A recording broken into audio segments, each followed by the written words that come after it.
अवधपुरी अवधपुरी बहुत ही सुंदर सजाई गई। देवताओं ने पुष्पों की वर्षा वर्षा की जड़ी लगा दी। श्री रामचंद्र जी ने सेवकों को बुलाकर कहा कि तुम लोग जाकर पहले मेरे सखाओं को स्नान कराओ। भगवान के वचन सुनते ही सेवक जहाँ तहाँ दौड़े और तुरंत ही उन्होंने सुग्रीव वादी को स्नान कराया। फिर करुणा निधान श्री राम जी ने भरत जी को बुलाया और उनकी जटाओं को अपने हाथों से सुलझाया। तदंतर भक्त वत्सल कृपालु प्रभु श्री रघुनाथ जी ने तीनों भाइयों को स्नान कराया। भरत जी का भाग्य और प्रभु की कोमलता का वर्णन अरबों चेहरे भी नहीं कर सकते। फिर श्री राम जी ने अपनी जटाई खोली और गुरु जी की आज्ञा मांग कर स्नान किया। स्नान करके प्रभु ने आभूषण धारण किए। उनके सुशोभित अंगों को देखकर सैकड़ों असंख्य कामदेव लजा गए। इधर सासुओं ने जानकी जी को आदर के साथ तुरंत ही स्नान करा के उनके अंग अंग में देवी वस्त्र और श्रेष्ठ आभूषण भली भांति सजा दिए, पहना दिए। श्री राम के बाई और रूप और गुणों की खान रमा श्री जानकी जी शोभित हो रही हैं। उन्हें देखकर सब माताएं अपना जन्म जीवन सफल समझकर हर्षित हुई। भूषण जी कहते हैं, हे पक्षीराज गुरु जी सुनिए। उस समय ब्रह्मा जी, शिव जी और मुनियों के समूह तथा विमानों पर चढ़कर सब देवता आनंद कंठ भगवान के दर्शन करने के लिए आए। प्रभु को देखकर मुनि वशिष्ठ जी के मन में प्रेम भर आया। उन्होंने तुरंत ही दिव्य सिंहासन मंगवाया जिसका तेज सूर्य के समान था। उसका सौंदर्य वर्णन नहीं किया जा सकता। ब्राह्मणों को सिर नवाकर श्री रामचंद्र जी उस पर विराज गए। श्री जानकी जी के सहित श्री रघुनाथ जी को देखकर मुनियों का समुदाय अत्यंत ही हर्षित हुआ। तब ब्राह्मणों ने वेद मंत्रों का उच्चारण किया। आकाश में देवता और मुनि जय हो ऐसी पुकार करने लगे। सबसे पहले मुनि वशिष्ठ जी ने तिलक किया। फिर उन्होंने सब ब्राह्मणों के तिलक करने की आज्ञा दी। पुत्र को राज सिंहासन पर देखकर माताएं हर्षित हुई और उन्होंने बार बार आरती उतारी। उन्होंने ब्राह्मणों को अनेकों प्रकार के दान दिए और संपूर्ण याचकों को अयाचक बना दिया, मालामाल कर दिया। त्रिभुवन के स्वामी श्री रामचंद्र जी को अयोध्या के सिंहासन पर विराजित देखकर देवताओं ने नगाड़े बजाए। आकाश में बहुत से नगाड़े बज रहे हैं। गंधर्व और किन्नर गा रहे हैं। अप्सराओं के झुंड नाच रहे हैं। देवता और मुनि परमानंद प्राप्त कर रहे हैं। भरत, लक्ष्मण और शत्रुघ्न जी, विभीषण, अंगद, हनुमान और सुग्रीव आदि सहित कर्म, सत्तर, सवर, पंखा, धनुष, तलवार, ढाल और शक्ति लिए हुए सुशोभित हैं। श्री सीता जी सहित सूर्यवंश के विभूषण से श्री राम जी के शरीर में अनेकों कामदेवों की सभी शोभा दे रही हैं। नवीन जलयुक्त मेघों के समान सुंदर श्याम शरीर पर पीताम्बर देवताओं के मन को भी मोहित कर रहे हैं। मुकुट, बाजूबंद आदि विशिष्ट आभूषण अंग अंग में सजे हुए हैं। कमल के समान नेत्र हैं। चौड़ी छाती हैं और लंबी भुजाएं हैं। जो उनके दर्शन करते हैं वे मनुष्य धन्य हैं। हे पक्षीराज गुरु जी, वह शोभा, वह समाज और वह सुख मुझसे कहते नहीं बनता। सरस्वती, शेष जी और वेद निरंतर उसका वर्णन करते हैं और उसका रस आनंद महादेव जी जानते हैं। सब देवता अलग अलग स्तुति करके अपने अपने लोक को चले गए। तब भाटों का रूप धारण करके चारों वेद वहाँ आए जहाँ श्री राम जी थे। कृपा निधान सर्वज्ञ प्रभु ने उन्हें पहचान कर उनका बहुत ही आदर किया। इसका भेद किसी ने कुछ भी नहीं जाना। वेद गुणगान करने लगे। वे सगुण और निर्गुण है अनुपम रूप लावण्य युक्त है। राजाओं के शिरोमणि आपकी जय हो। आपने रावण आदि प्रसन्न, प्रबल और दुष्ट निशाचरों को अपनी भुजाओं के बल से मार डाला। आपने मनुष्य अवतार लेकर संसार के भार को नष्ट करके अत्यंत कठोर डोकों को भस्म कर दिया। हे दयालु, हे शरणागत की रक्षा करने वाले प्रभु, आपकी जय हो। मैं शक्ति सीता जी सहित शक्तिमान आपको नमस्कार करता हूँ।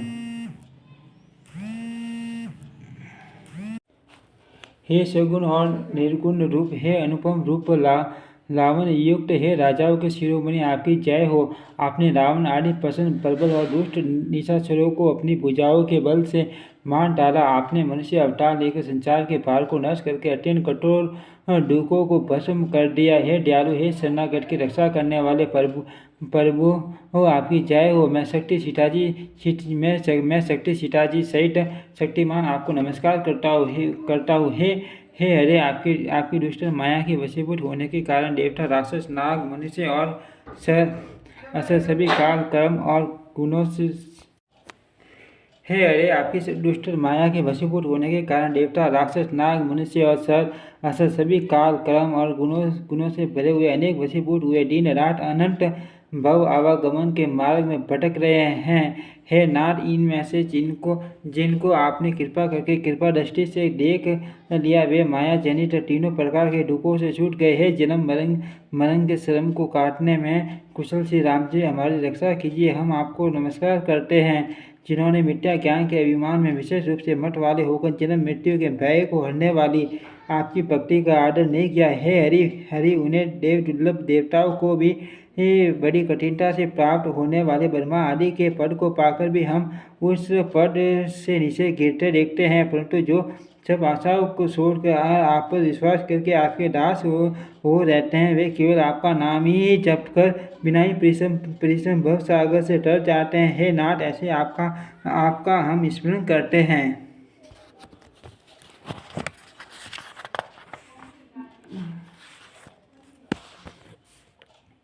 जो चरण शिवजी और ब्रह्मा जी के द्वारा पूज्य हैं तथा जिन चरणों की कल्याण में रज का स्पर्श पाकर शिला बनी हुई गौतम ऋषि की पत्नी अहल्या भी तर गई, जिन चरणों के नख से मुनियों द्वारा मंडित त्रैलोक्य को पवित्र करने वाली देव नदी गंगा जी निकली, और ध्वजा वज्र अंकुश और कमल इन चिन्हों से युक्त जिन चरणों में वन में फिरते समय कांटे शुभ जाने से गट्टे पड़ गए हैं।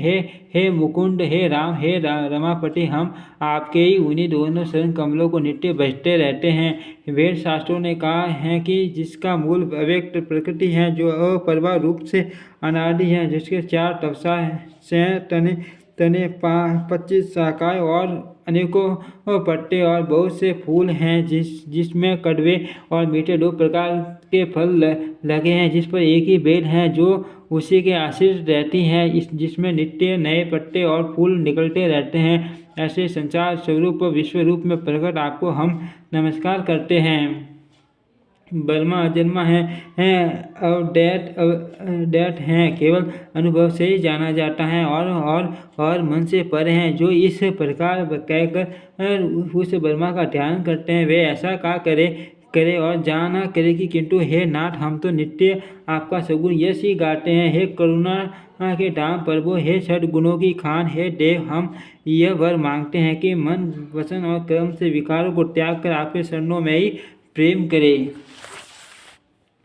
वेदों ने सबके देखते ये श्रेष्ठ विनती की, फिर वे अंतर ध्यान हो गए और ब्रह्मा लोक को चले गए। खाक भूषण जी कहते हैं, हे गरुड़ जी सुनिए। तब शिव जी वहाँ आए जहाँ श्री रघुवीर थे और गद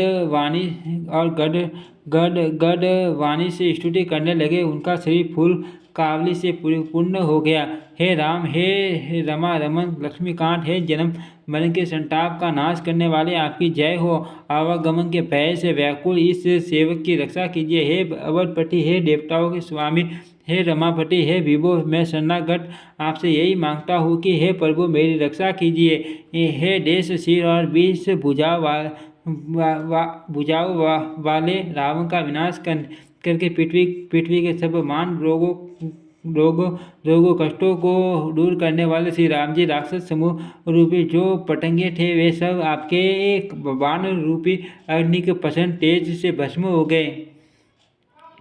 आप पृथ्वी मंडल के अत्यंत सुंदर आभूषण, आप श्रेष्ठ बाण, धनुष और तरकश धारण किए हुए हैं। मान, मद, मोह और ममता रूपी रात्रि के अंधकार समूह के नाश करने के लिए आप सूर्य के तेजोमय किरण समूह हैं। कामदेव रूपी बिल ने मनुष्य रूपी हिरणों के हृदय में कुबोग रूपी बाण मारकर उन्हें गिरा दिया।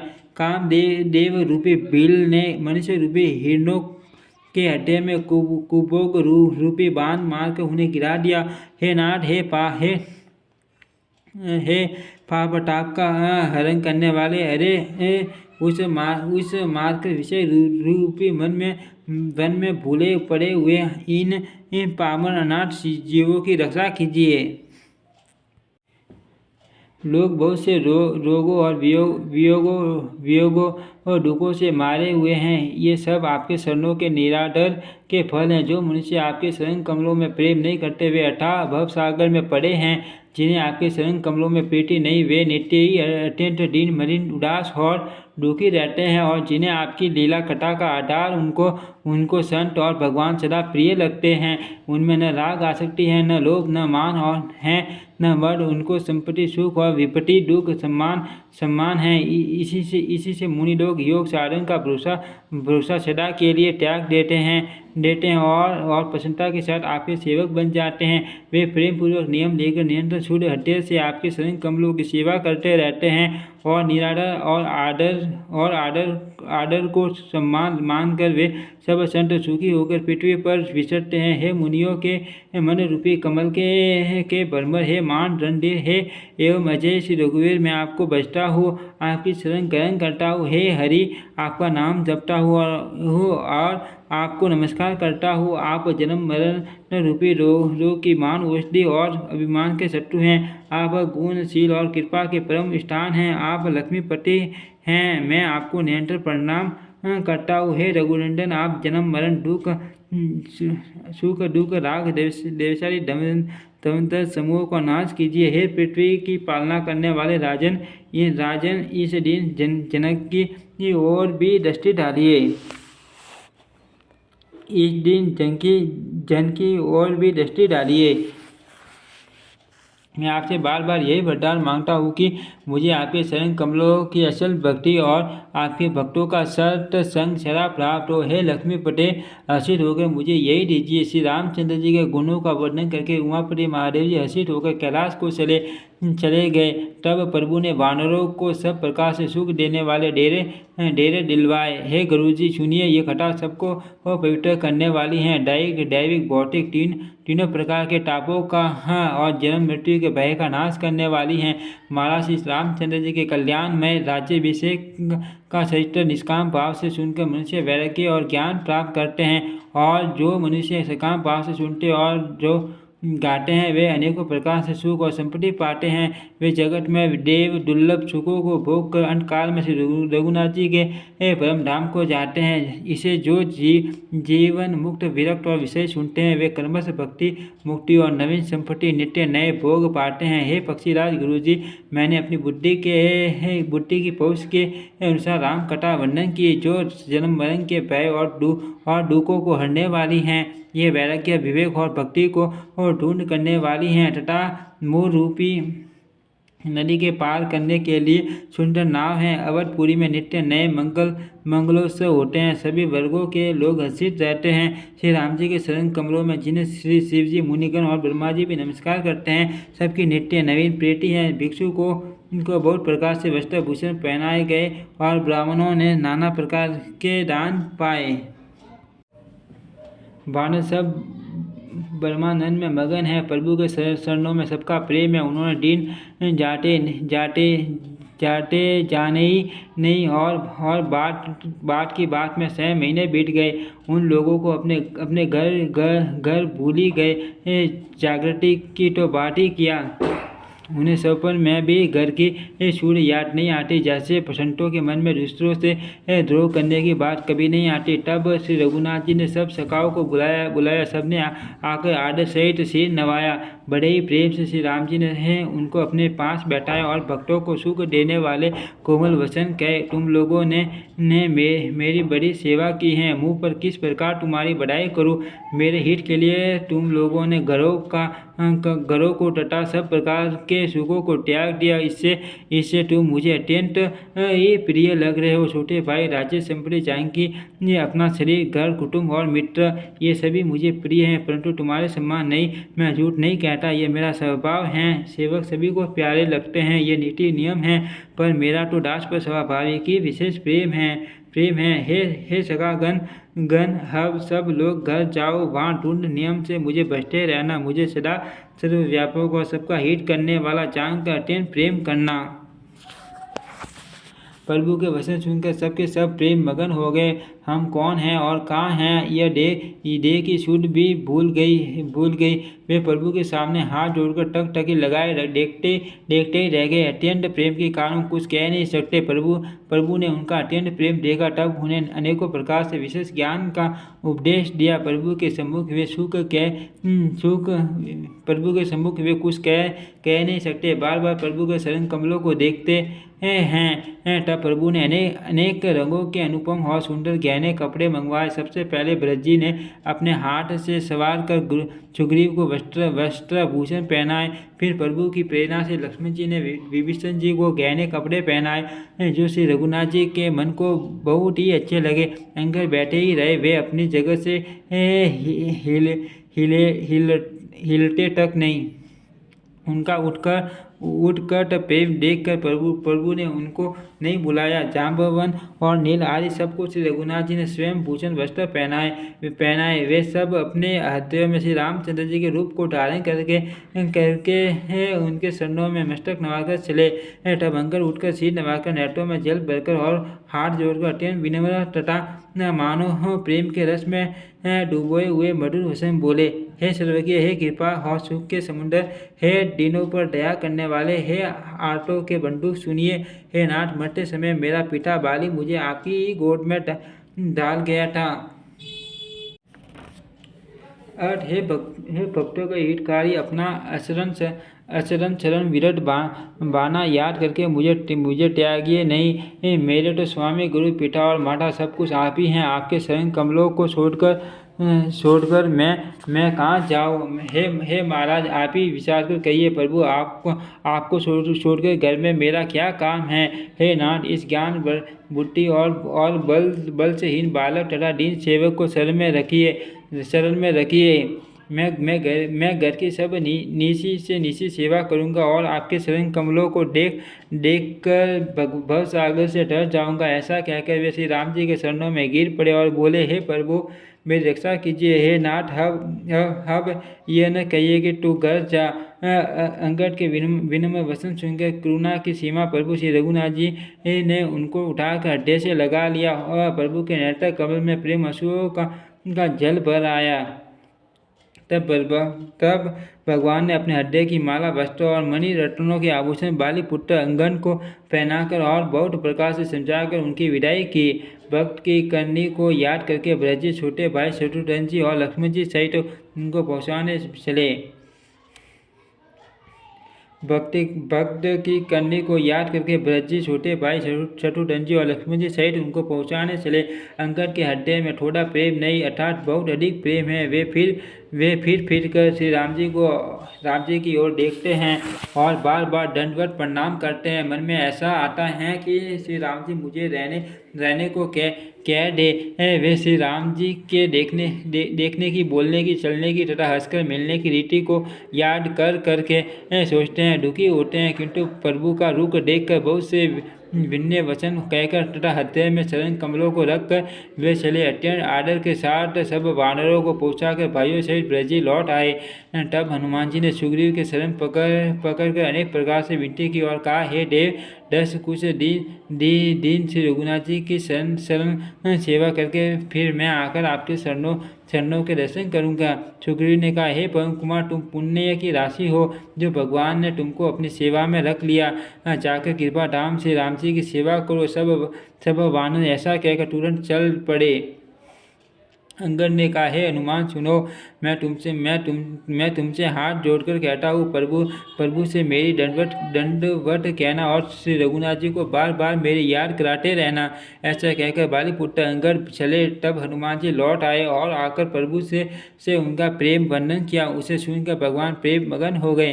काकभूषण जी कहते हैं, हे गुरु जी, श्री राम जी का शीत वज्र से भी अत्यंत कठोर और फूल से भी अत्यंत कोमल है। तब कहिए वह किसी की समझ में आ सकता है।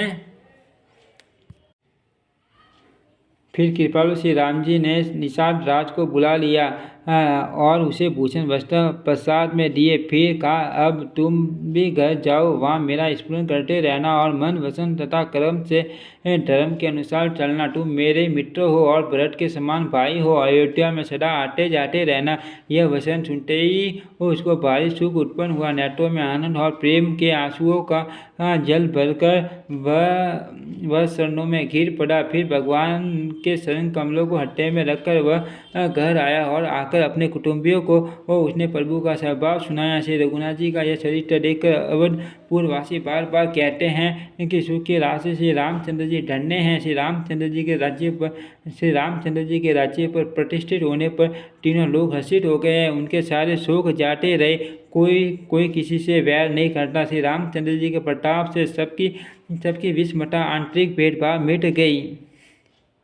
सब लोग अपने अपने वर्ण और आश्रम के अनुकूल धर्म में तत्पर हुए सदा वेद मार्ग पर चलते हैं और सुख पाते हैं। उन्हें न किसी बात का भय है, न शोक है और न कोई रोग ही सताता है। राम राज्य में दैविक और भौतिक ताप किसी को नहीं व्यापते। सब मनुष्य परस्पर प्रेम करते हैं और वेदों में बताई हुई नीति मर्यादा में तत्पर रहकर अपने अपने धर्म का पालन करते हैं। धर्म अपने चारों शरणों सत्य, शौच, दया और दान से जगत में परिपूर्ण हो रहा है। सब में भी कहीं पाप नहीं है। पुरुष और स्त्री सभी राम भक्ति के प्रायण हैं और सभी परम गति मोक्ष के अधिकारी हैं। छोटी अवस्था में मृत्यु नहीं होती। न किसी को कोई पीड़ा होती है। सभी के शरीर सुंदर और निरोग हैं। न कोई दरिद्र है, न दुखी है और न दीनही है। न कोई मूर्ख है और न शुभ लक्षणों से हीन ही है। सभी दंभ रहित हैं, धर्म परायण हैं और पुण्यात्मा हैं। पुरुष और स्त्री सभी चतुर और गुणवान हैं। सभी गुणों का आदर करने वाले और पंडित हैं तथा सभी ज्ञानी हैं। सभी कृतज्ञ, दूसरे के किए हुए उपकारों को मानने वाले हैं। कपट, चतुराई, धूर्तता किसी में नहीं। काकभूषण जी कहते हैं, हे पक्षीराज गुरुजी, सुनिए, श्री राम के राज्य में जड़ चेतन सारे जगत में काल, कर्म, स्वभाव और गुणों से उत्पन्न हुए दुख किसी को भी नहीं होते, अर्थात इनके बंधन में कोई नहीं है। अयोध्या से श्री रघुनाथ जी 60 समुद्रों की मेखला कर देने वाली पृथ्वी के एकमात्र राज्य हैं, जिनके एक रोम में अनेकों ब्रह्मांड हैं। उनके लिए 60 द्वीपों की यह प्रभुता कुछ अधिक नहीं है, बल्कि प्रभु की उस महिमा को समझ लेने पर तो यह कहने में कि वे 60 समुद्रों से घिरी हुई सप्तद्वीपीय पृथ्वी के एक सम्राट हैं, उनकी बड़ी हिंसा होती है। बल्कि प्रभु की उस महिमा को समझ लेने पर तो यह कहने में उनकी बड़ी हिंसा होती है। परंतु हे गुरु जी, जिन्होंने वह महिमा जान भी ली, वे भी फिर इस लीला में बड़ा प्रेम मानते हैं। जय सिया राम। क्योंकि उस महिमा को भी जानने का फल यह लीला इस लीला का अनुभव ही है। इंद्रियों का दमन करने वाले श्रेष्ठ महामुनि ऐसा कहते हैं, राम राज्य की सुख संपत्ति का वर्णन शेष जी और सरस्वती जी भी नहीं कर सकते। सभी नर नारी उदार हैं, सभी परोपकारी हैं और सभी ब्राह्मणों के शरणों के सेवक हैं। सभी पुरुष मात्र एक पतिव्रती हैं। इसी प्रकार स्त्रियां भी मन, वचन और कर्म से पति का हित करने वाली हैं। श्री रामचंद्र जी के राज्य में दंड केवल सन्यासियों के हाथों में है और भेद नाचने वालों के नृत्य समाज में है और जीतो शब्द केवल मन के जीतने के लिए सुनाई पड़ता है, अर्थात राजनीति में शत्रुओं को जीतने तथा चोर, डाकू आदि को दमन करने के लिए साम, दान, दंड और भेद ये 4 उपाय किए जाते हैं। राम राज्य में कोई शत्रु है ही नहीं, इसलिए जीतो शब्द केवल मन के जीतने के लिए ही कहा जाता है। कोई अपराध करता ही नहीं, इसीलिए दंड किसी को नहीं होता। दंड शब्द केवल सन्यासियों के हाथों में रहने वाले धन के लिए ही रह गया तथा सभी अनुकूल होने के कारण भेद नीति की आवश्यकता ही नहीं रह गई। भेद शब्द केवल सुर ताल के भेद के लिए ही कामों में आता है। वनों में वृक्ष सदा फूलते और फलते हैं। हाथी और सिंह बैर भूलकर एक साथ रहते हैं। पक्षी और पशु सभी ने स्वाभाविक बैर भुलाकर आपस में प्रेम बढ़ा लिया है।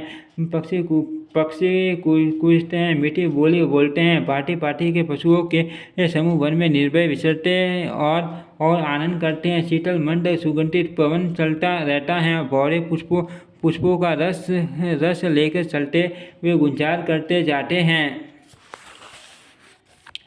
बेले और वृक्ष मांगने से ही मकरंद टपका देते हैं। गौएं मन सा दूध देती है। धरती सदा खेती से भरी रहती है। त्रेता में सत युग की करनी स्थित हो गई। समस्त जगत के आत्मा भगवान को जगत का राजा जानकर पर्वतों ने अनेक प्रकार की मनियों की खाने प्रकट कर दी। सब नदियाँ श्रेष्ठ शीतल निर्मल और सुखप्रद स्वादिष्ट जल बहने लगी।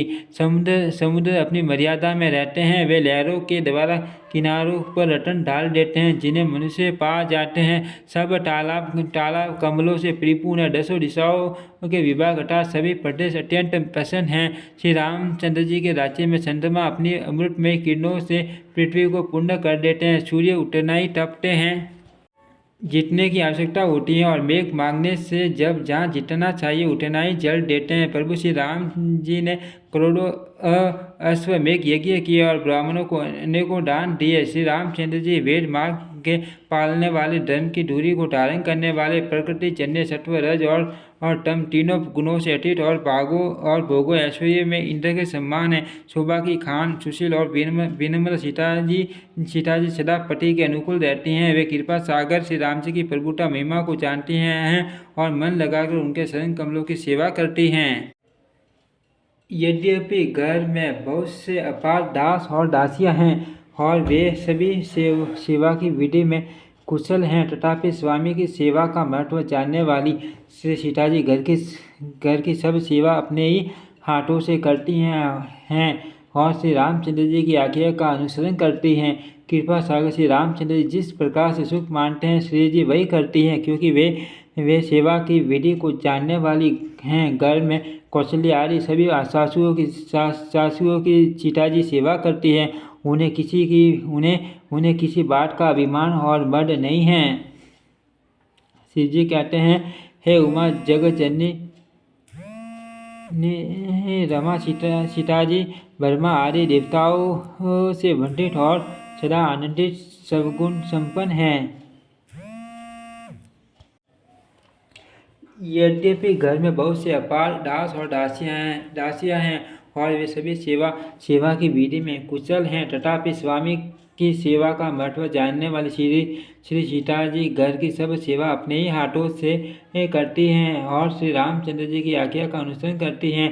कृपा सागर श्री रामचंद्र जी जिस प्रकार से सुख मानते हैं श्री जी वही करती हैं, क्योंकि वे सेवा की विधि को जानने वाली हैं। घर में कौशल्या आदि सभी सासुओं की सीता जी सेवा करती हैं। उन्हें किसी बात का अभिमान और मद नहीं है। शिव जी कहते हैं, हे उमा जग जननी रमा सीता जी ब्रह्मा आदि देवताओं से वंदित और सदा आनंदित सर्वगुण संपन्न हैं। देवता जिनका कृपा कटाक्ष चाहते हैं परंतु वे उनकी और देखते भी नहीं, वे ही लक्ष्मी जी जानकी जी अपने मई स्वभाव को छोड़कर श्री रामचंद्र जी के चरणार विंड में प्रीति करती हैं। सब भाई अनुकूल रहकर उनकी सेवा करते हैं। श्री राम जी के शरणों में उनकी अत्यंत अधिक प्रीति है। वे सदा प्रभु का मुखार विंद ही देखते रहते हैं। कृपालु श्री राम जी कभी हमें कुछ सेवा करने को कहे श्री रामचंद्र जी भी भाइयों पर प्रेम करते हैं और उन्हें नाना प्रकार की नीतियाँ सिखलाते हैं। नगर के लोग हंसित रहते हैं और सब प्रकार के दुर्लभ देवताओं को भी कठिनता से प्राप्त होने योग्य भोग भोगते हैं। वे दिन रात ब्रह्मा जी को मनाते रहते हैं और उनसे श्री रघुवीर के शरणों में प्रीति चाहते हैं। सीता जी के लव और कुश ये दो पुत्र उत्पन्न हुए जिनका वेद पुराणों में वर्णन किया है। वे दोनों ही विजय विख्यात योद्धा नम्र और गुणों के धाम हैं और अत्यंत सुंदर हैं, मानो श्री हरि के प्रतिबिंब ही हो। दो पुत्र सभी भाइयों के हुए, जो बड़े ही सुंदर, गुणवान और सुशील थे, जो बौद्धिक ज्ञान, वाणी और इंद्रियों से परे और अजन्मा है तथा माया, मन और गुणों के परे हैं। वे सच्चिदानंद घन भगवान श्रेष्ठ नर लीला करते हैं। प्राप्त काल सरयू जी में स्नान करके ब्राह्मणों और सज्जनों के साथ सभा में बैठते हैं। वशिष्ठ जी वेद और पुराणों की कथाएं वर्णन करते हैं और श्री राम जी सुनते हैं। यद्यपि वे सब जानते हैं, वे भाइयों को साथ लेकर भोजन करते हैं। उन्हें देखकर सभी माताएं आनंद से भर जाती हैं।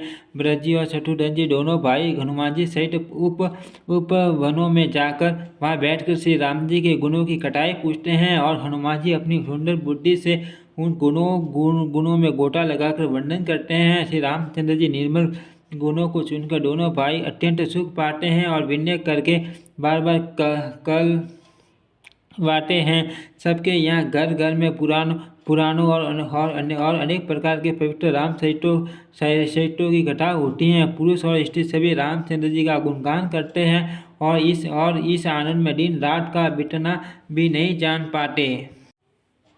जहाँ भगवान श्री रामचंद्र जी स्वयं राजा होकर विराजमान हैं, उस अवधपुरी के निवासियों के सुख संपत्ति समुदायक वर्णन हजारों शेष जी भी नहीं कर सकते। नारद आदि और सनक आदि मुनीश्वर सब कौशल राज श्री राम जी के दर्शन के लिए प्रतिदिन अयोध्या आते हैं और उस दिव्य नगर को देख कर वैराग्य भुला देते हैं। दिव्य सरों और रथों से बनी हुई अटारियां हैं, उनमें मणि रत्नों की अनेक रंगों की सुंदर ढली हुई फरसें हैं। नगर के चारों ओर अत्यंत सुंदर परकोटा बना है, जिस पर सुंदर रंग बिरंगे कंगूरे बने हैं, मानो नवग्रहों ने बड़ी भारी सेना बनाकर अमरावती को आकर घेर लिया हो। पृथ्वी सड़कों पर अनेकों रंगों के दिव्य कांसों रत्नों की रस्सी बनाई डाली गई हैं, जिससे देखकर श्रेष्ठ मुनियों के भी मन नाच उठते हैं। उज्ज्वल मल ऊपर आकाश को चूम रहे हैं। मलों पर कलश अपने दिव्य प्रकाश से मानो सूर्य चंद्रमा के प्रकाश की भी निंदा तिरस्कार करते हैं। महलों में बहुत सी मणियों से रचे हुए झरोखे सुशोभित हैं और घर घर में मणियों के दीपक शोभा पा रहे हैं। घरों में मणियों के दीपक शोभा दे रहे हैं। मूंगों की बनी हुई ये डैलियाँ चमक रही हैं। मणियों और रत्नों के खंभे मरकट मणियों पन्नों से जड़ी हुई सोने की दीवारें ऐसी सुंदर हैं, मानो ब्रह्मा ने खास तौर से बनाई हो। महल सुंदर, मनोहर और विशाल हैं। उनमें सुंदर स्फटिक के आंगन बने हैं। प्रत्येक द्वार पर बहुत से खरादे हुए हीरों से जड़े हुए सोने के किवाड़ हैं।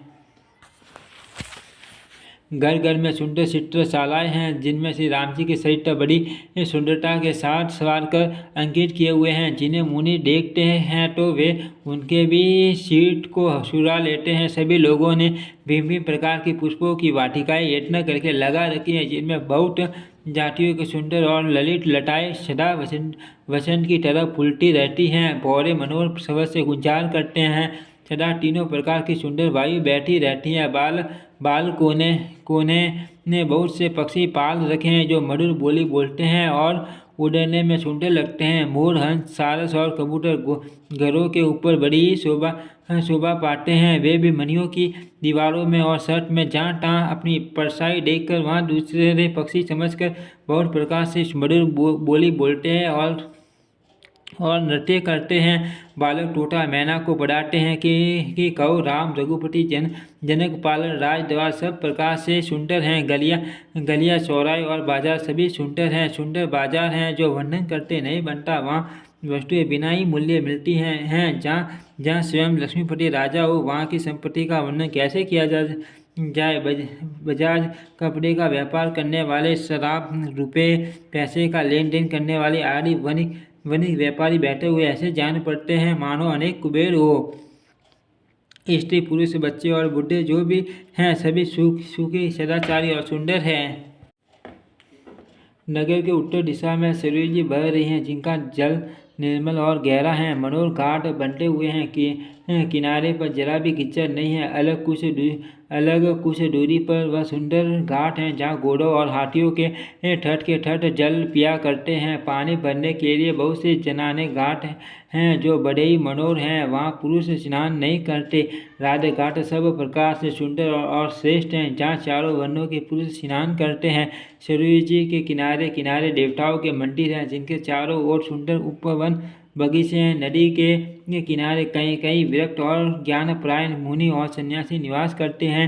सरयू जी के किनारे किनारे सुंदर तुलसी जी के झुंड बहुत से पेड़ मुनियों ने लगा रखे हैं। नगर की शोभा तो कुछ कही नहीं जाती। नगर के बाहर भी परम सुंदरता है। श्री अयोध्यापुरी के दर्शन करते ही संपूर्ण पाप भाग जाते हैं। वहाँ वन उपवन बावलियाँ और तालाब सुशोभित हैं। अनुपम बावलियाँ तालाब और मनोहर तथा विशाल कुएं शोभा दे रहे हैं जिनकी सुंदर रेतों की चिड़िया और निर्मल जल देख कर देवता और मुनि ही तक मोहित हो जाते हैं। तालाबों में अनेक रंगों के कमल खिल रहे हैं। अनेकों पक्षी कूंज रहे हैं और पौधे गुंजार कर रहे हैं। परम रमणीय बगीचे कोयल आदि पक्षियों की सुंदर बोली से मानो राह चलने वालों को बुला रहे हैं। स्वयं लक्ष्मीपति भगवान जहाँ राजा हो उस नगर का कई वर्णन किया जा सकता है।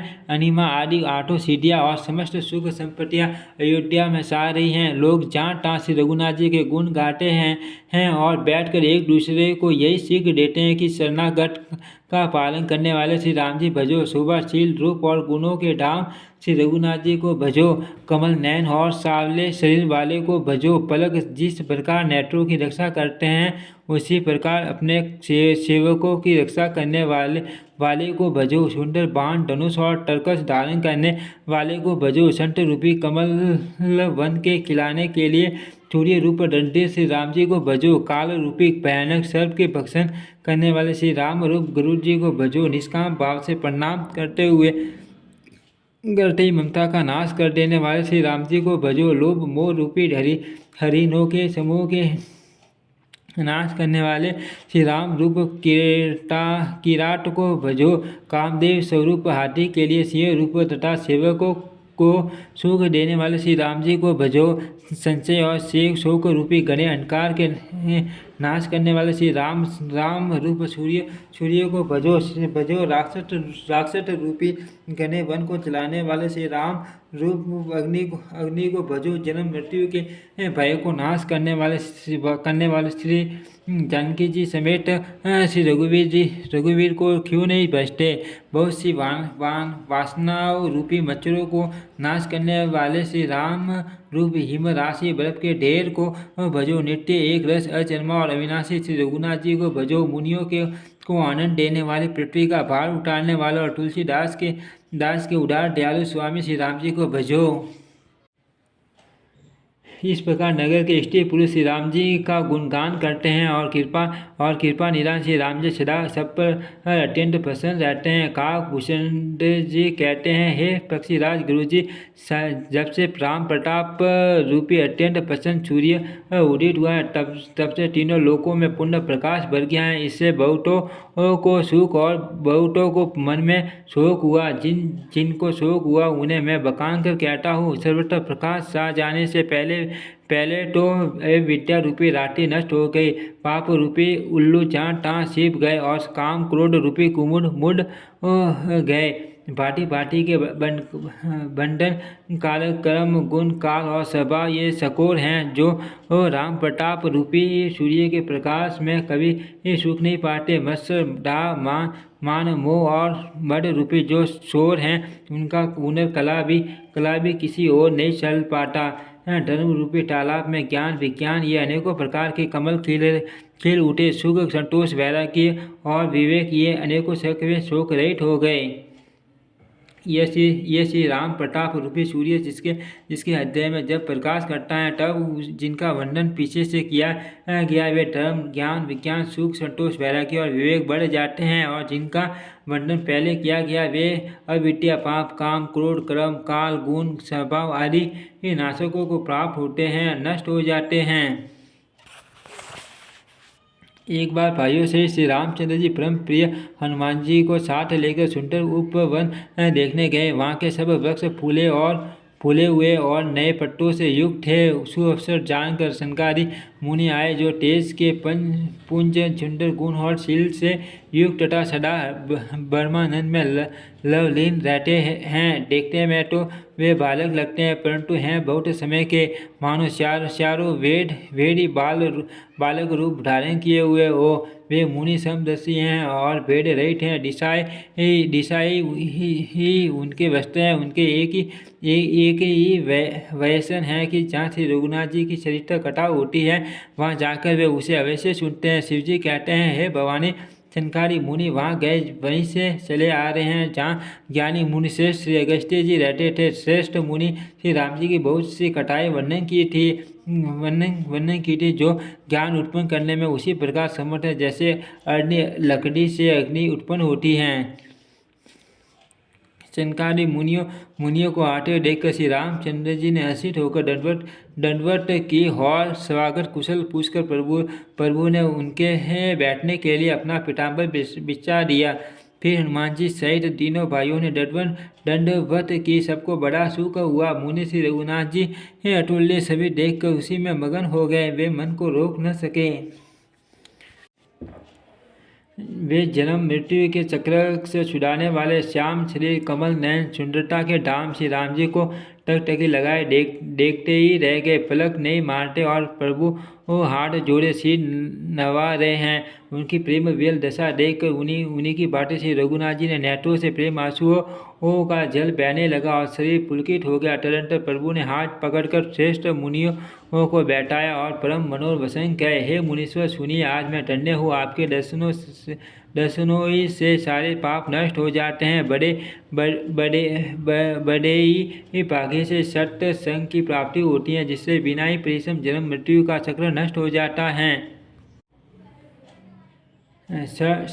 संत का संग मोक्ष भव बंधन से छूटने का और कामी का संग जन्म मृत्यु के बंधन में पड़ने का मार्ग है। संत, कवि और पंडित तथा वेद पुराण आदि सभी षड ग्रंथ ऐसा कहते हैं। प्रभु के वचन सुनकर चारों मुनि हर्षित होकर पुलकित शरीर से स्तुति करने लगे। हे भगवान, आपकी जय हो। आप अंतर रहित, विकार रहित, पाप रहित, अनेक सब रूपों में प्रकट, एक अद्वितीय और करुणामय है।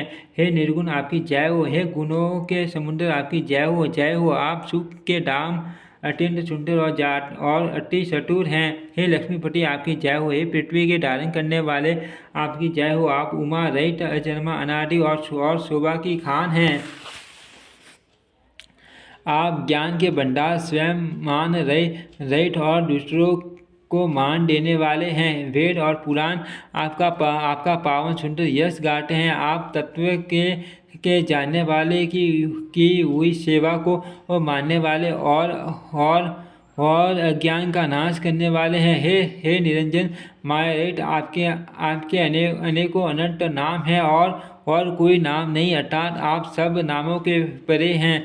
आप सर्वरूप में, सब में व्याप्त हैं और सबके हृदय रूपी घर में सदा निवास करते हैं। अर्थ, आप हमारा परिपालन कीजिए। राग, द्वेष, अनुकूलता, प्रतिकूलता, जन्म मृत्यु आदि दवंडव विपत्ति और जन्म मृत्यु के जाल को काट दीजिए। हे राम जी, आप हमारे हृदय में बसकर काम और मद का नाश कर दीजिए। आप परमानंद स्वरूप, कृपा के धाम और मन की कामनाओं को परिपूर्ण करने वाले हैं।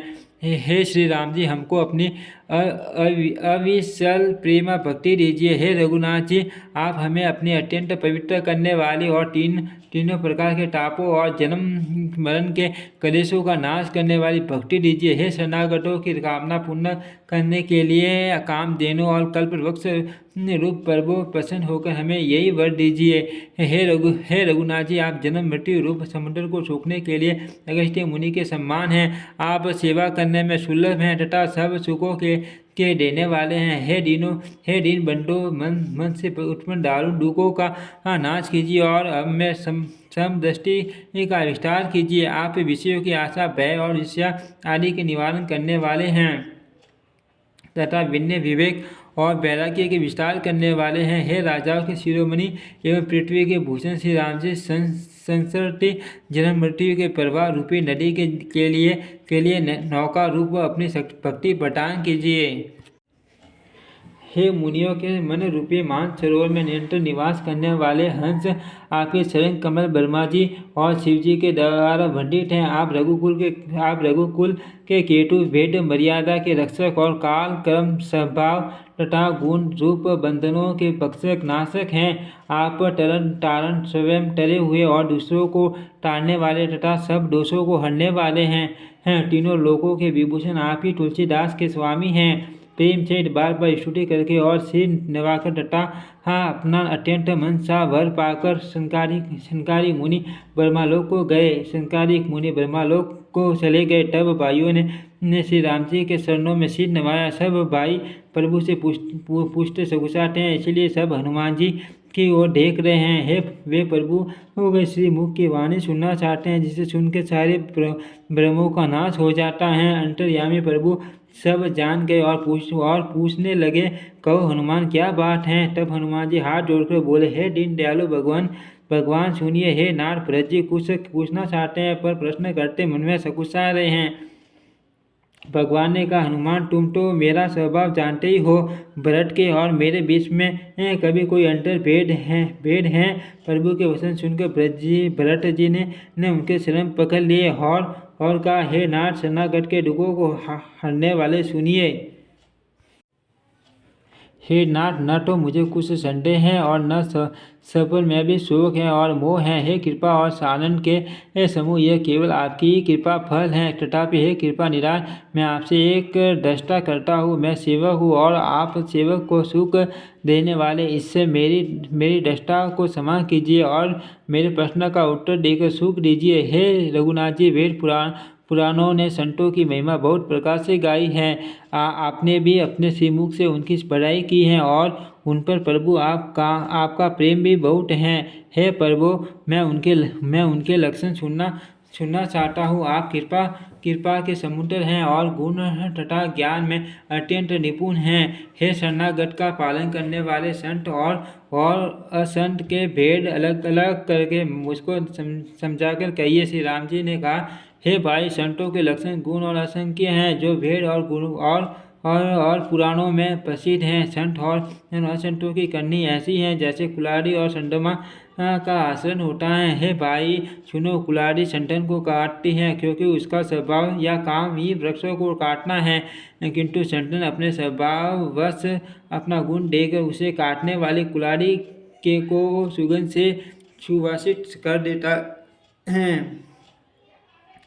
इस गुण के कारण चंदन देवताओं के सिरों पर चढ़ता है और जगत का प्रिय हो रहा है। और कुल्हाड़ी के मुख को यह दंड मिलता है कि उसको आंगन में चलाकर फिर गन से पीटते हैं। संत विषय में लंपट लिप्त नहीं होते, शील और सद्गुणों की खान होते हैं। उन्हें पराया दुख देकर दुख और सुख देकर सुख होता है। वे सब समय समता रखते हैं। उनके मन कोई उनका शत्रु नहीं। वे मद से रहित और वैराग्यवान होते हैं तथा लोभ क्रोध हर्ष और भय का त्याग किए हुए रहते हैं। उनका शील बड़ा कोमल होता है। वे दिनों पर दया करते हैं तथा मन वचन और कर्म से मेरी निष्कपट विशुद्ध भक्ति करते हैं। सबको सम्मान देते हैं पर स्वयं मान रहित होते हैं।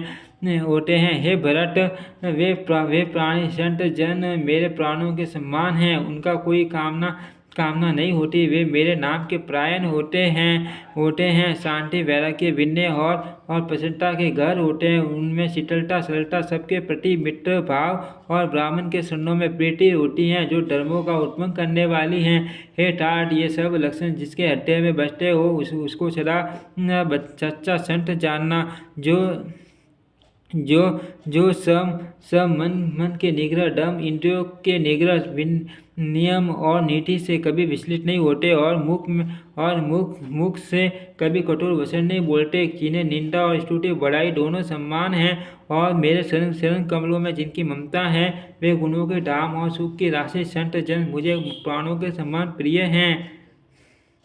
अब असंतों दुष्टों का स्वभाव सुनो। कभी भूलकर भी उनकी संगति नहीं करनी चाहिए। उनका संग सदा दुख देने वाला होता है। जैसे हर टाई बुरी जाति की गाय कपिला सीधी और दुधार गायों को अपने संग से नष्ट कर डालती हैं। दुष्टों के हृदय में बहुत अधिक संताप रहता है। वे पराई संपत्ति सुख देख कर सदा जलते रहते हैं। वे जहाँ का दूसरों की निंदा सुन पाते हैं वहाँ ऐसे हर्षित होते हैं मानो रास्ते में पड़ी निरी खजाना पा ली हो। वे काम, क्रोध, मद और लोभ के परायण तथा निर्दयी, कपटी, कुटिल और पापों के घर होते हैं। वे बिना ही कारण सब किसी से वैर किया करते हैं। जो भलाई करता है उसके साथ भी बुराई करते हैं। उनका झूठ ही लेना और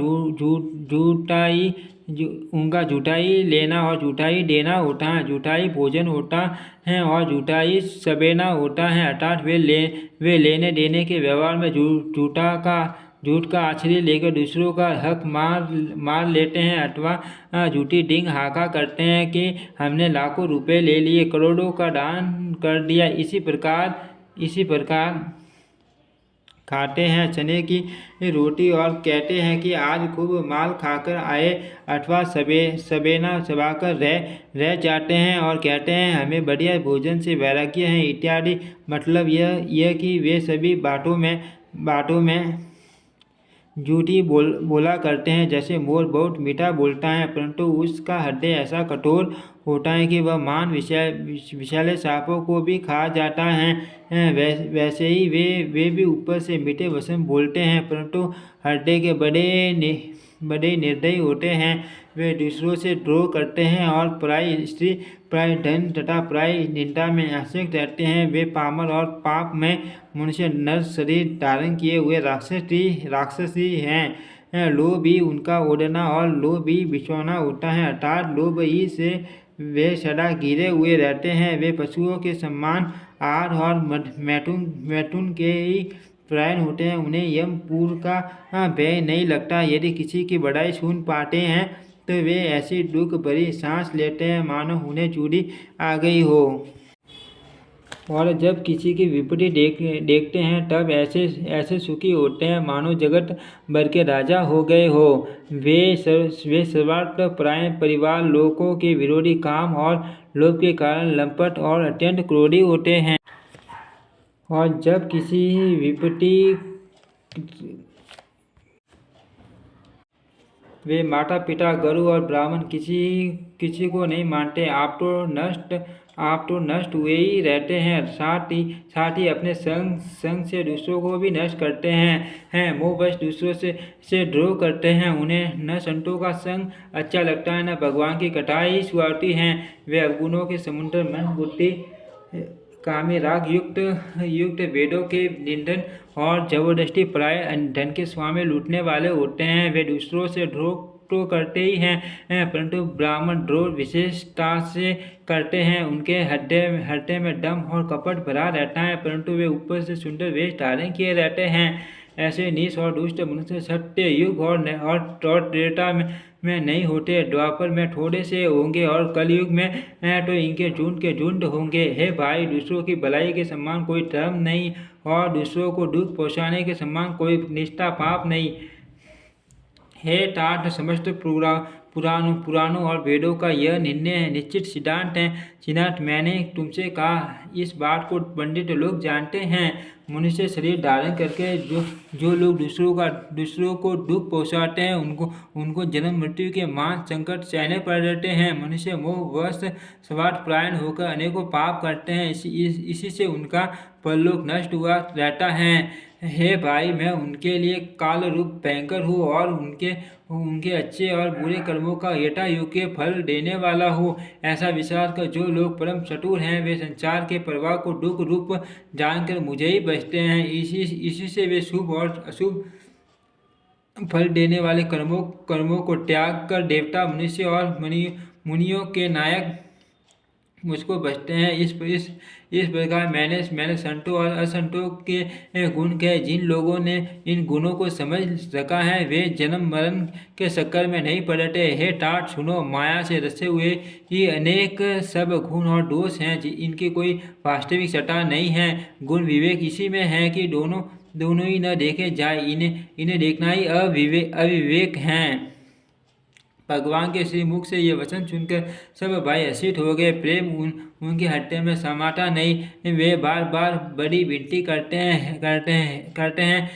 विशेषकर हनुमान जी के हृदय में अपार हर्ष है। तदंतर श्री रामचंद्र जी अपने अपने महल को गए। इस प्रकार वे नित्य नई लीला करते हैं। नारद मुनि अयोध्या में बार बार आते हैं और आकर श्री राम जी के पवित्र चरित्र गाते हैं।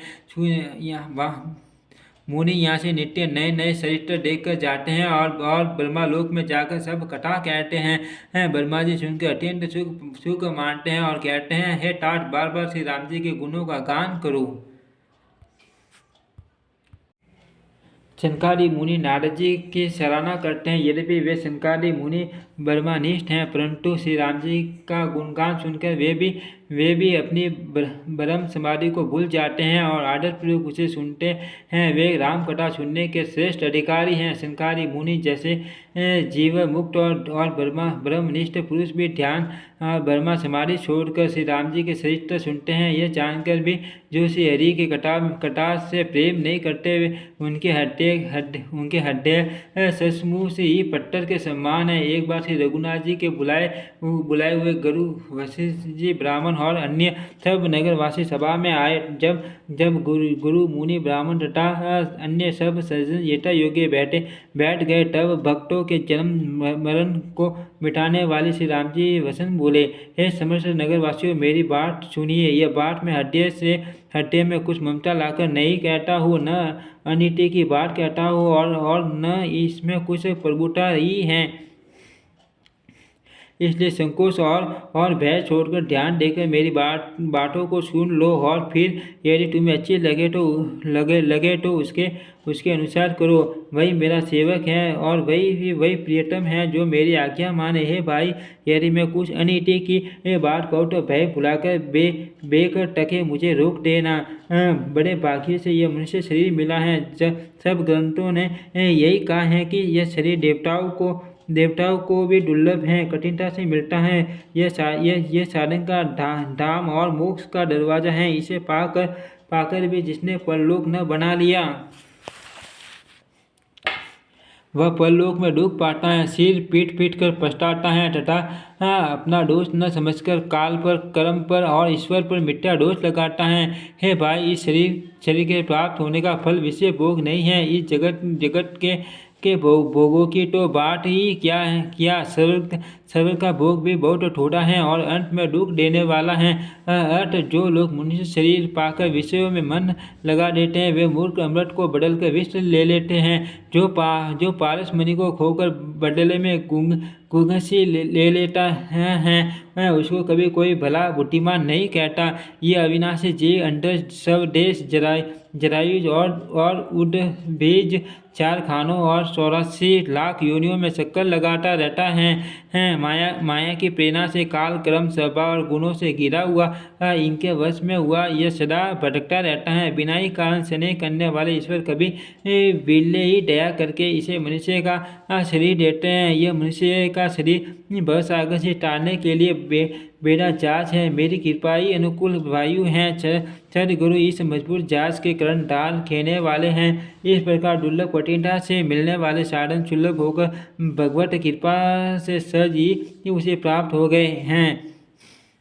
जो मनुष्य ऐसे साधन पाकर भी भवसागर से न ठहरे, वह कर्तज्ञ और मंद बुद्धि हैं और आत्महत्या करने वाले की गति को प्राप्त होता है। यदि परलोक में और यहाँ दोनों जगह सुख चाहते हो तो मेरे वचन सुनकर उन्हें हृदय में दृढ़ता से पकड़ रखो। हे भाई, ये मेरी भक्ति का मार्ग सुलभ और सुखदायक है। पुराणों और वेदों ने इसे गाया है। ज्ञान आगम दुर्गम है और उसकी प्राप्ति में अनेकों विघ्न है। उसका साधन कठिन है और उसमें मन के लिए कोई आधार नहीं है। बहुत कष्ट करने पर कोई उसे पा भी लेता है तो वह वह भी भक्ति रहित होने से मुझको प्रिय नहीं होता। भक्ति स्वतंत्र है और सब सुखों की खान, परंतु सठ संग संतों का संग, संतों के संग के बिना प्राणी इसे नहीं पा सकते और पुण्य समूह के बिना संत नहीं मिलते। सठ सठ संगति संसर्ति जन्म मरण के चक्र का अंत करती है। जगत में पुण्य एक ही है, उसके समान दूसरा नहीं। वह है मन, कर्म और वचन से ब्राह्मणों के सन्नों की पूजा करना। जो कपट का त्याग करके ब्राह्मणों की सेवा करता है, उस पर मुनि और देवता प्रसन्न रहते हैं। और भी एक गुप्त मत है, मैं उसे सबसे हाथ जोड़कर कहता हूँ कि शंकर जी के भजन बिना मनुष्य मेरी भक्ति नहीं पाता। कहो तो भक्ति मार्ग में कौन सा परिश्रम है? इसमें न योगी की आवश्यकता है, न यज्ञ जप तप और उपवास की। यहाँ इतना ही आवश्यक है कि सरल स्वभाव हो, मन में कुटिलता न हो और जो कुछ मिले उसी में सदा संतोष रखे। मेरा दास कहलाकर यदि कोई मनुष्यों की आशा करता है, मनुष्यों की आशा करता है तो तुम ही कहो उसका क्या विश्वास है? अर्थात उसकी मुझ पर आस्था बहुत ही निर्बल है। बहुत बात बढ़ाकर क्या कहूँ? हे भाइयों, मैं तो इसी आश्रम के वश में हूँ। न किसी से वैर करे, न लड़ाई झगड़ा करे, न आशा रखे, न भय करे। उसके लिए सभी दिशाएं सदा सुखमयी हैं। जो कोई भी आरंभ फल की इच्छा कर्म नहीं करता, जिसका कोई अपना घर नहीं है, जिसकी घर में ममता नहीं है, जो मानहीन, अपापहीन और क्रोधहीन है, जो भक्ति करने में निपुण और विज्ञावान है, संत जनों के सट संग से जिसे सदा प्रेम है, जिसके मन में सब विषय यहाँ तक कि स्वर्ग और मुक्ति ही तक भक्ति के सामने तन के सम्मान है, जो भक्ति के पक्ष में हट करता है पर दूसरे का मत खंडन करने की मूर्खता नहीं करता, तथा जिसने सब कुटर्कों को दूर बा दिया है, जो मेरे गुण समूह के और मेरे नाम के प्रायण है एवं ममता मद और मोह से रहित है, उसका सुख वही जानता है जो परमात्मा स्वरूप परमानंद राशि को प्राप्त है। श्री रामचंद्र जी के अमृत के समान वचन सुनकर सबने कृपा धाम के चरण पकड़ लिए और कहा, हे कृपा निधान, आप हमारे माता पिता गुरु भाई सब कुछ हैं और प्राणों से भी अधिक प्रिय हैं। और हे शरणागत के दुख हरने वाले राम जी, आप ही हमारे शरीर धन घर द्वारा और सभी प्रकार से हित करने वाले हैं। ऐसी शिक्षा आपके अतिरिक्त कोई नहीं दे सकता। माता पिता हितैषी हैं और शिक्षा भी देते हैं, परंतु वे भी स्वार्थ परायण हैं, इसीलिए ऐसी परम हितकारी शिक्षा नहीं देते। हे असुरों के शत्रु, जगत में बिना हेतु के निस्वार्थ उपकार करने वाले तो दो ही हैं, एक आप, दूसरे आपके सेवक। जगत में शेष सभी स्वार्थ के मित्र हैं। हे प्रभु, उनमें सपन में भी परमार्थ का भाव नहीं है। सबके प्रेम रस में सने हुए वचन सुनकर श्री रघुनाथ जी हृदय में हर्षित हुए। फिर आज्ञा पाकर सब प्रभु की सुंदर बातचीत का वर्णन करते हुए अपने अपने घर गए। शिव जी कहते हैं, हे उमा, अयोध्या में रहने वाले पुरुष और स्त्री सभी कृतार्थ स्वरूप हैं। जहाँ स्वयं सच्चिदानंद घन ब्रह्मा श्री रघुनाथ जी राजा हैं। एक बार मुनि वशिष्ठ जी वहाँ आए जहाँ सुंदर सुख के धाम श्री राम जी थे। श्री रघुनाथ जी ने उनका बहुत ही आदर सत्कार किया और उनके शरण धोकर शरणामृत लिया। मुनि ने हाथ जोड़कर कहा, हे कृपा सागर श्री राम जी, मेरी कुछ विनती सुनिए। आपके मनुष्यों शीत चरित्रों को देख कर मेरे हृदय में अपार मोह भ्रम होता है। हे भगवान, आपकी महिमा की सीमा नहीं है, उसे वेद भी नहीं जानते, फिर मैं किस प्रकार कह सकता हूँ? पुरोहिती का कर्म पेशा बहुत ही निशा है। वेद पुराण और स्मृति सभी इसकी निंदा करते हैं। जब मैं उसे सूर्यवंश की पुरोहिती का काम नहीं लेता था, तब ब्रह्मा जी ने मुझे कहा था, हे पुत्र, इससे तुमको आगे चलकर बहुत लाभ होगा। स्वयं ब्रह्मा परमात्मा मनुष्य रूप धारण कर रघुकुल के भूषण राजा होंगे। तब मैंने हृदय में विचार किया कि जिसके लिए योग यज्ञ व्रत और दान किए जाते हैं, उसे मैं इसी क्रम से पा जाऊंगा। अब तो इसके समान दूसरा कोई धर्म ही नहीं है। जब तब नियम योग अपने अपने वर्णाश्रम धर्म श्रुतियों से उत्पन्न वेद वीत बौद्ध से शुभ कर्म ज्ञान दया दम इंद्रिय निग्रह तीर्थ स्नान आदि चार वेद और संत जनों ने धर्म कहे हैं उनके करने का तथा हे प्रभु अनेक तंत्र वेद और पुराणों के पढ़ने और सुनने का सर्वोत्तम फल एक ही है और सब साधुओं का भी यही एक सुंदर फल है कि आपके शरण कमलों में सदा सर्वदा प्रेम हो। मैल से धोने से क्या मैल छूटता है, जल के मटने से क्या कोई घी पा सकता है। उसी प्रकार हे रघुनाथ जी, प्रेम भक्ति रूपी निर्मल जल के बिना अंतम करण का मल कभी नहीं जाता। वही सर्वज्ञ हैं, वही तत्वज्ञ हैं और पंडित हैं, वही गुणों का घर और अखंड विज्ञावान हैं, वही चतुर और सब सुलक्षणों से युक्त है, जिसका आपके शरण कमलों में प्रेम है। हे नाथ, हे श्री राम जी, मैं आपसे हे नाथ, हे श्री राम जी, मैं आपसे एक वर मांगता हूँ, कृपा करके दीजिए। प्रभु, आपके शरण कमलों में मेरा प्रेम जन्मांतर में कभी नष्ट न घटे। ऐसा कहकर मुनि वशिष्ठ जी घर आए। वे कृपा सागर श्री राम जी के मन को बहुत ही अच्छे लगे। तदंतर सेवकों को सुख देने वाले श्री राम जी ने हनुमान जी तथा भरत जी आदि भाइयों को साथ लिया और फिर कृपालु श्री राम जी नगर के बाहर गए और वहां उन्होंने हाथी रथ और घोड़े मंगवाए। उन्हें देखकर कृपा करके प्रभु ने सबकी सराहना की और उनको जिसने साफ उसको वो उचित जानकर दिया। संसार के सभी श्रमों को हरने वाले प्रभु ने हाथी घोड़े आदि बांटने में श्रम का अनुभव किया और श्रम मिटाने को वहाँ गए जहाँ शीतल अमराई आमों का बगीचा थी। वहाँ भरत जी ने अपना वस्त्र बिछा दिया। प्रभु उस पर बैठ गए और सब भाई उनकी सेवा करने लगे।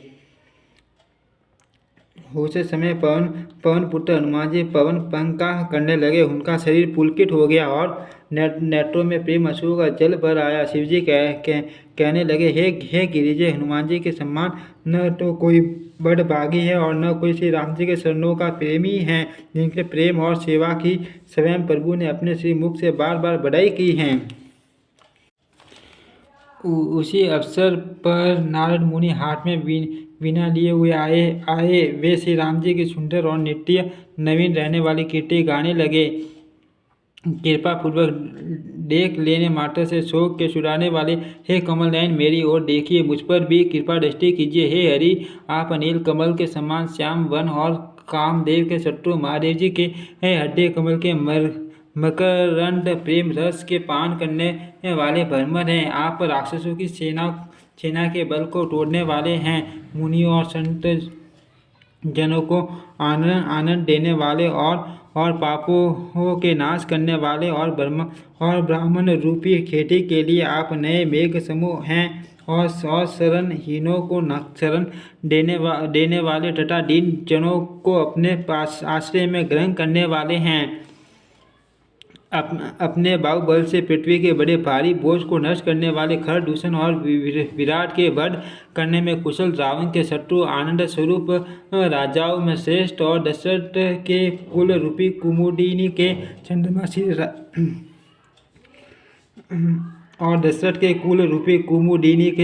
श्री राम जी, आपकी जय हो। आपका सुंदर यश पुराणों वेदों में और तंत्रादि शास्त्रों में प्रकट है। देवता मुनि और संतों के समुदाय उसे गाते हैं। आप करुणा करने वाले और झूठे मत का नाश करने वाले, सब प्रकार से कुशल निपुण श्री अयोध्या जी के पूजन ही हैं। आपका नाम कलयुग के पापों का मत डालने वाला और ममता को मारने वाला है। हे तुलसीदास के प्रभु शरणागत की रक्षा कीजिए। श्री रामचंद्र जी के गुण समूह का प्रेम पूर्वक वर्णन करके मुनि नारद जी शोभा के समुद्र प्रभु को हृदय में धरकर जहाँ ब्रह्म लोग हैं वहाँ चले गए। शिव जी कहते हैं, हे गिरिजे, सुनो, मैं यह उज्ज्वल घटा जैसी मेरी बुद्धि थी वैसी ही पूरी कर डाली। श्री राम जी के चरित्र 100 करोड़ अथवा अपार हैं। श्रुति और शारदा भी वर्णन नहीं कर सकते। भगवान श्री राम अनंत हैं, उनके गुण अनंत हैं, जन्म कर्म और नाम भी अनंत हैं। जल की और बूंदे और पृथ्वी के रज कण शायद गिने जा सकते हो, पर श्री रघुनाथ जी के शरीर का वर्णन करने से नहीं चूकते। यह पवित्र कथा भगवान ने परम पद को देने वाली हैं। इसके सुनने से अविचल भक्ति प्राप्त होती हैं। हे उमा, मैंने वह सब सुंदर कथा कही जो काकभूषण जी ने गरुड़ जी को सुनाई थी। मैंने श्री राम जी के कुछ थोड़े से गुण बखान कर कहे हैं। हे भवानी, सो कहो हब और क्या कहो। श्री राम जी की मंगलमयी कथा सुनकर पार्वती हर्षित हुई और अत्यंत विनम्र तथा कोमल वाणी बोली, हे त्रिपुरारी, मैं धन्य हूँ जो मैंने जन्म मृत्यु के भय को हरण करने वाले श्री राम जी के पूर्ण चरित्र सुने। हे कृपा धाम, अब आपकी कृपा से मैं करते हो गई, अब मुझे मोह नहीं रह गया। हे प्रभु, मैं सच्चिदानंद घन प्रभु श्री राम जी के प्रताप को जान गई। हे नाथ, आपका मुख रूपी चंद्रमा श्री रघुवीर की कथा रूपी अमृत बरसाता है। हे मटी ढेर, मेरा मन कर्ण पुटों से उसे पीकर तृप्त नहीं होता। श्री राम जी के चरित्र सुनते सुनते जो तृप्त हो जाते हैं, बस कर देते हैं, उन्होंने तो उसका विशेष रहस्य जाना ही नहीं। जो जीवन मुक्ति महामुनि हैं, वे भी भगवान के गुण निरंतर सुनते रहते हैं।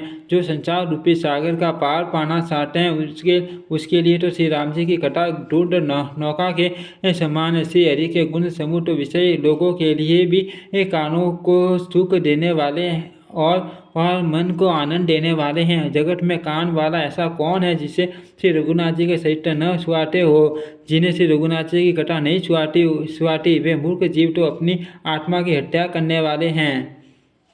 हे नाथ, आपने श्री रामचरितमानस का गान किया, उसे सुनकर मैंने अपार सुख पाया। आपने जो यह कहा कि यह सुंदर कथा काकभूषण जी ने गरुड़ जी से कही थी, सो कौवे का शरीर पाकर भी काकभूषण जी वैराग्य, ज्ञान और विज्ञान में ढूंढ हैं।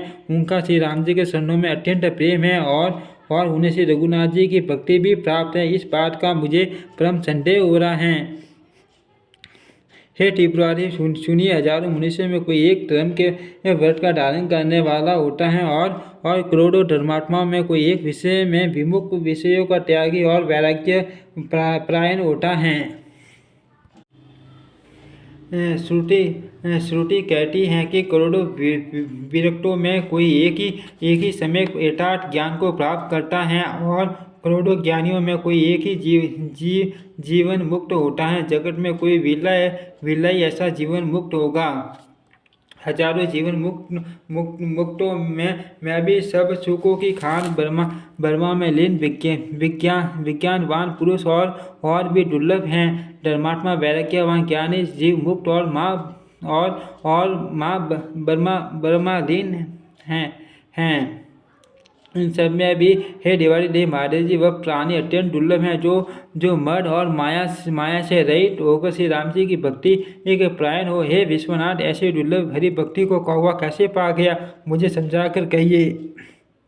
हे नाथ, कहिए, ऐसे श्री राम प्रायण ज्ञान निरत गुण धाम और ढेर बुद्धि भूषण जी ने कौवे का शरीर किस कारण पाया। हे कृपालु, बताइए उस कौवे ने प्रभु का यह पवित्र और सुंदर चरित्र कहाँ पाया। और हे कामदेव के शत्रु, यह भी बताइए आपने इसे किस प्रकार सुना। मुझे बड़ा भारी कौतूहल हो रहा है।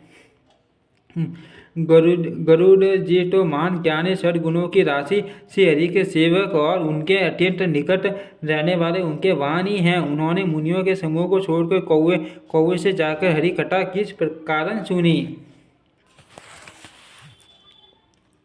कहिए, काकभूषण जी और गरुड़, इन दोनों हरि भक्तों की बातचीत किस प्रकार हुई। पार्वती जी सरल सुंदर वाणी सुनकर शिव जी सुख पाकर आदर के साथ बोले, हे सती, तुम धन्य हो, तुम्हारी बुद्धि अत्यंत पवित्र है। श्री रघुनाथ जी के शरणों में तुम्हारा कम प्रेम नहीं है, अत्यधिक प्रेम है। अब वह परम पवित्र इतिहास सुनो, जिसे सुनने से सारे लोक के भ्रम का नाश हो जाता है।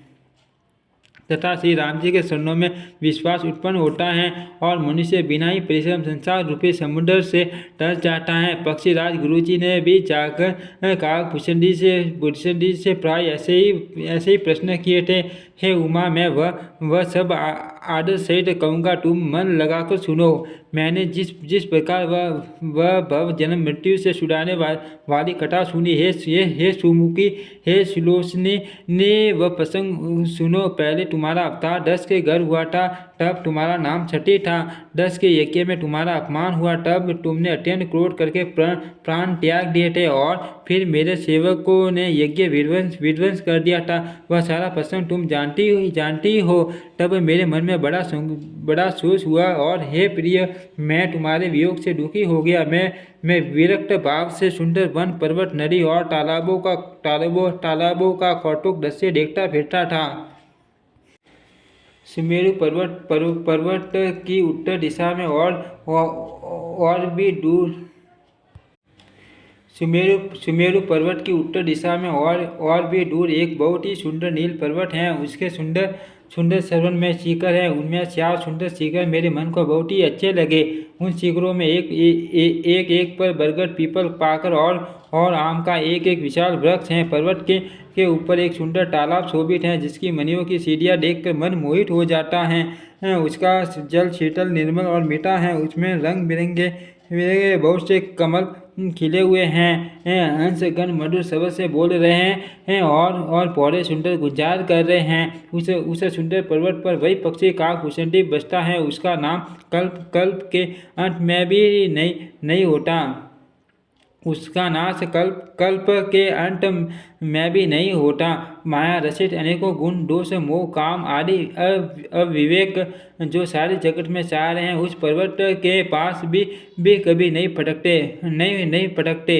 वहाँ बसकर जिस प्रकार वह काक हरि को बसता है उमा, उसे प्रेम सहित सुनो। वह पीपल के वृक्ष के नीचे ध्यान करता है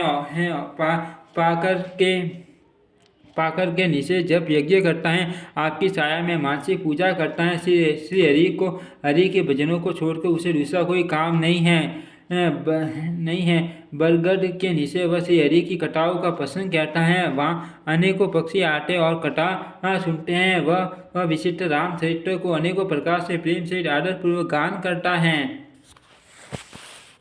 सब निर्मल बुद्धि वाले हंस जो सदा उस तालाब पर बैठते हैं, उसे सुनते हैं। जब मैंने वहाँ जाकर यह कौतुक दृश्य देखा, तब मेरे हृदय में विशेष आनंद उत्पन्न हुआ।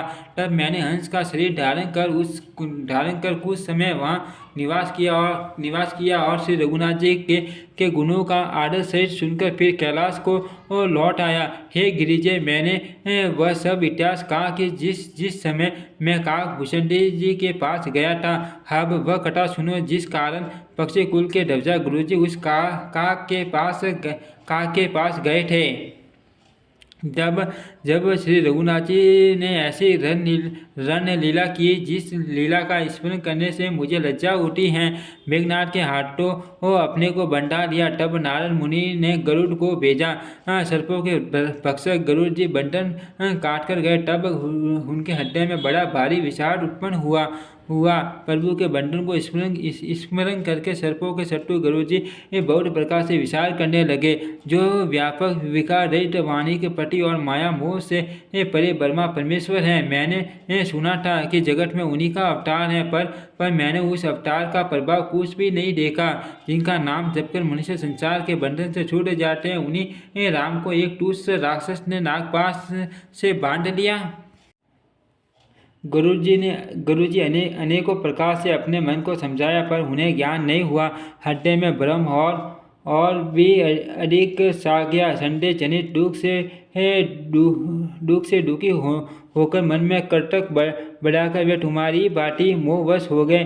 व्याकुल होकर वे देव ऋषि नारद जी के पास गए और मन में जो संदेह था वह उनसे कहा। उसे सुनकर नारद को अत्यंत दया आई। उन्होंने कहा, हे गरुड़, सुनिए, श्री राम जी की माया बड़ी बलवती है, जो ज्ञानियों के चित्त को भी भलीभांति हरण कर लेती है और उनके मन में जबरदस्ती बड़ा भारी मोह उत्पन्न कर देती है, तथा जिसने मुझको भी बहुत बार नचाया है। हे पक्षीराज, वही माया आपको भी व्याप गई हैं। हे गरुड़, आपके हृदय में बड़ा भारी मोह उत्पन्न हो गया है। यह मेरे समझाने से तुरंत नहीं मिटेगा। अर्थ, हे पक्षीराज, आप ब्रह्मा जी के पास जाइए और वहाँ जिस काम के लिए आदेश मिले वही कीजिए। ऐसा कहकर परम सुजान देव ऋषि नारद जी श्री राम जी का गुणगान करते हुए और बारंबार श्री हरि की माया का बल वर्णन करते हुए चले। तब पक्षीराज गरुड़ ब्रह्मा जी के पास गए और अपना संदेश उन्हें कह सुनाया। उसे सुनकर ब्रह्मा जी ने श्री रामचंद्र जी को सिर नवाया और उनके प्रताप को समझकर उनके अत्यंत प्रेम सा गया। ब्रह्मा जी मन में विचार करने लगे कि कवि, कोविद और ज्ञानी सभी माया के वश हैं। भगवान की माया का प्रभाव असीम है, जिसने मुझ तक को अनेकों बार नचाया है। ये सारा सरासर जगत तो मेरा रचा हुआ है। जब मैं ही मायावश नाचने लगता हूँ, तब पक्षीराज गरुड़ को मोह होना कोई आश्चर्य की बात नहीं है। तदनंतर ब्रह्मा जी सुंदर वाणी बोले, श्री राम जी की महिमा को भाड़े जी जानते हैं। हे गरुड़, तुम शंकर जी के पास जाओ। हे टाट, और कहीं किसी से न पूछना, तुम्हारे संदेह का नाश वही होगा। ब्रह्मा जी का वचन सुनते ही गरुड़ चल दिए। तब बड़ी आतुरता उतावली से पक्षीराज गरुड़ मेरे पास आए। हे उमा, उस समय मैं कुबेर के घर जा रहा था और तुम कैलाश पर थे। गरुड़ ने आदरपूर्वक मेरे चरणों में सिर नवाया और फिर मुझको अपना संदेह सुनाया। हे भवानी, उनकी विनती और कोमल वाणी सुनकर मैंने प्रेम से उनसे कहा, हे गरुड़, तुम मुझे रास्ते में मिले हो। राह चलते मैं तुम्हें किस प्रकार समझाऊं। सब संदेह का तो तभी नाश हो जब दीर्घ काल तक सत्संग किया जाए और वहाँ सत्संग में सुंदर हरि कथा सुनी जाए, जिसे मुनियों ने अनेकों प्रकार से गाया है और जिसके आदि मध्य और अंत में भगवान श्री रामचंद्र जी प्रतिपाद्य प्रभु हैं। हे भाई, जहाँ प्रतिदिन हरि कथा होती है, तुमको मैं वहीं भेजता हूँ। तुम जाकर उसे सुनो। उसे सुनते ही तुम्हारा सब संदेह दूर हो जाएगा और तुम्हें श्री राम जी के चरणों में अत्यंत प्रेम होगा। सत्संग के बिना हरि की कथा सुनने को नहीं मिलती। उसके बिना मोह नहीं भागता और मोह के गए बिना श्री रामचंद्र जी के चरणों में ढूंढ असल प्रेम नहीं होता। बिना प्रेम के केवल योग, तप, ज्ञान और वैराग्य करने से श्री रघुनाथ जी नहीं मिलते। अतएव तुम सत्संग के लिए वहाँ जाओ जहाँ उत्तर दिशा में एक सुंदर नील पर्वत है। वहाँ परम सुशील काक भूषण जी रहते हैं। वे राम भक्ति के मार्ग में परम प्रवीण हैं, ज्ञानी हैं, गुणों के धाम हैं और बहुत काल के हैं। वे निरंतर श्री रामचंद्र जी की कथा कहते रहते हैं, जिसे भांति के श्रेष्ठ पक्षी आदर सहित सुनते हैं। वहाँ जाकर श्री हरि के गुण समूह को सुनो। उनके सुनने से मोह से उत्पन्न तुम्हारा दुख दूर हो जाएगा। मैंने उसे जब समझा कर कहा, तब वह मेरे चरणों में सिर नवाकर हर्षित होकर चला गया। हे उमा, मैंने उसको इसीलिए नहीं समझाया कि मैं श्री रघुनाथ जी की कृपा से उसका मर्म भेद पा गया था। उसने कभी अभिमान किया होगा, जिसको कृपा निधान श्री राम जी नष्ट करना चाहते हैं। फिर कुछ इस कारण भी मैंने उसको अपने पास नहीं रखा कि पक्षी की बोली समझते हैं। हे भवानी, प्रभु की माया बड़ी बलवती है। ऐसा कौन ज्ञानी है जिसे वह न मोह ले। जो ज्ञानियों में और भक्तों में शिरोमणि है एवं त्रिभुवन पति भगवान के वाहन है, वह उन गरुड़ को भी माया ने मोह लिया। फिर भी नीच मनुष्य मूर्खतावश घमंड किया करते हैं। मासा प्रयायन 28वां विश्राम। ओम श्री रामचरितमानस नमः।